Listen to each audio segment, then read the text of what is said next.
Okay, so Carol and I moved here 18 years ago, and there's a lot of great reasons to love living on the island. You know, you've got the climate, the golf course, all the friends here. Nothing came close to my experience of making Jim Ferree one of my best friends. It was truly a pleasure. You know, it starts back, you know, the common denominator was golf. And, you know, we all know he's a great golfer, but just want to share a couple of stories. 2 tournaments, one at the beginning of his career, 1958, Vancouver. He's playing the PGA. He rolls in an eagle putt for a 11 under par 61, which was a tour record for many years. Holds off Billy Casper by a shot to win his first PGA Tour victory. I'll fast forward all the way to the end, which is maybe, I think, even more impressive, and that is the Liberty Legends. Miller Barber, his dear friend and partner, was too ill to play. It's a better ball event, 2-man team, better ball event. The pro plays by himself, okay? He goes out and shoots 71, 69, -4. He beats half the teams in the field, and he's 80 years old. But the pro was much more than a golfer. He was a funny guy. He was a smart guy, very generous. I'm guessing half the people in this room have gotten a free lesson from the pro, right? And he's, you know, really one of the nicest men I've ever met, and I almost never saw him get mad. Never. Almost never. Okay, there were 3 times I saw him. The first 2 are very, very similar. They're on a green with water on the left. One's up at Old Town, one's at Long Cove. Both of them involve the pro 3-putting, and not the first 3-putt of the day. And if you've ever seen Jim Ferree swing a club, though, you know he has an absolutely beautiful golf swing. Well, you should see him throw a club. I mean, I'm talking about complete turn, you know, great balance, tempo, full release, a club trajectory and spin that was remarkable as they both met their watery grave. The second, actually, it'd be the third time that he lost his memory, lost his temper, was over at Savannah at the Liberty Legends, and this time he's playing with Miller, who's his partner, and we're on the 5th hole. We're sitting in the 5th fairway, and we're 1 under par because the pro has 3 pars and a birdie, and Miller is yet to get to the green in regulation. So we're sitting there, and the pro calls me over. He calls me over to the golf cart, and I'm thinking, yeah, you know, I walk over there, and I'm looking at these steely eyes that are just, he's pissed.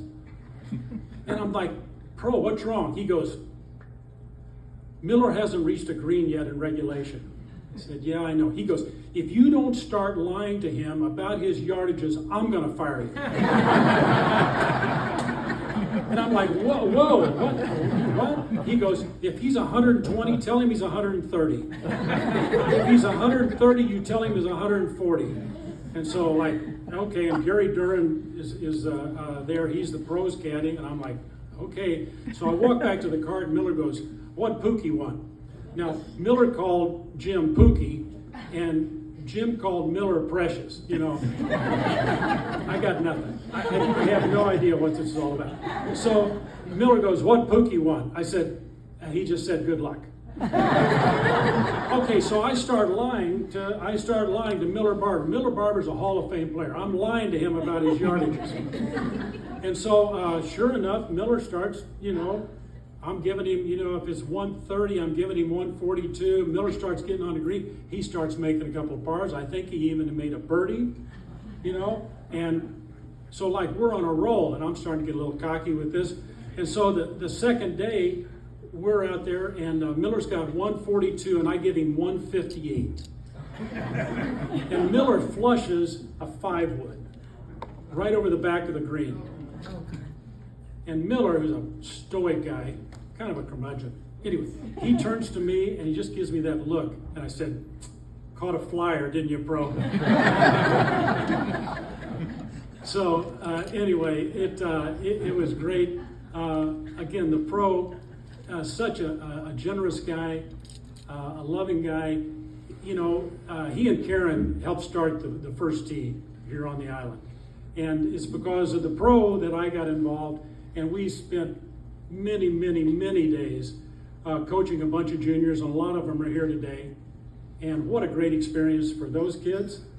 And by the way, the thing with the throwing club, we never got around to that in the lesson, so you didn't have to worry about that with the kids.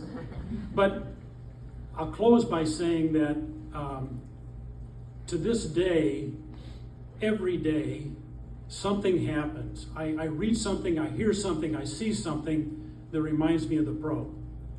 And it breaks my heart that I can't pick up the phone and call him and talk to him.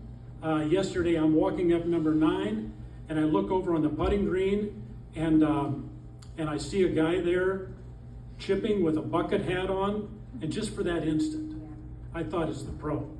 And then it was Ron Hartman, by the way. And I thought, you know what?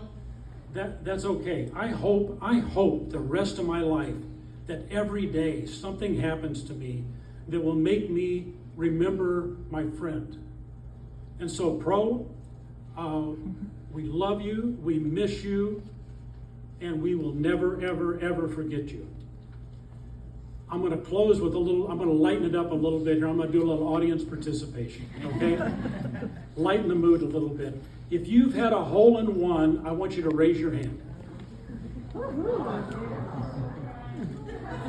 Very impressive. If you've had more than one hole-in-one, I want you to raise your hand. If you've had 24 holes in one, raise your hand. Okay, pro, you can put your hand down now. Randy, the pro really, really liked you,